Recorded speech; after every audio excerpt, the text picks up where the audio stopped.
Hello everyone, আশা করি সবাই খুব ভালো আছো। আজ আমি তোমাদের সাথে খুব সহজ আর সুস্বাদু একটি মাছের রেসিপি শেয়ার করব। তো চলো আগে তোমাদের বলে দিই এই রান্নাটি করতে আমি কি কি নিয়েছি। তো দেখো, এখানে আমি 6 পিস রুই মাছ নিয়েছি। তোমরা চাইলে কাতলা মাছও নিতে পারো। আর দুটো আলু মিডিয়াম থিকনেসে লম্বা লম্বা করে কেটে নিয়েছি। এরপর প্রথমেই আমি মাছগুলোতে লবণ হলুদ মাখিয়ে কিছুক্ষণের জন্য রেখে দেব।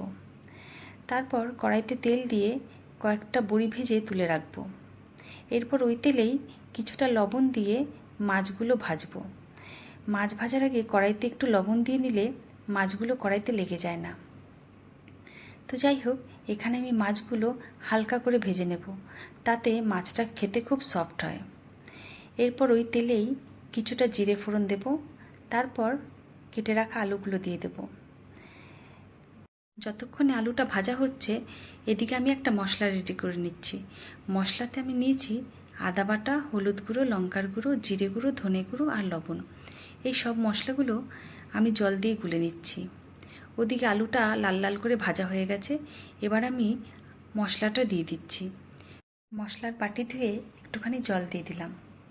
এরপর মশলাটা ভালো করে কষিয়ে নিচ্ছি। মশলা কষাতে কষাতে আলুটাও একটু সেদ্ধ হয়ে গেছে। এরপর পরিমাণ মতো জল দিয়ে দিলাম। জলটা ফুটে গেলে ভেজে রাখা মাছগুলো দিয়ে দিচ্ছি। মাছগুলো দিয়ে আরও কিছুক্ষণ ফুটিয়ে নিলাম। ব্যাস রেডি আমাদের আলু বড়ি দিয়ে মাছের ঝোল। কেমন লাগলো জানাবেন।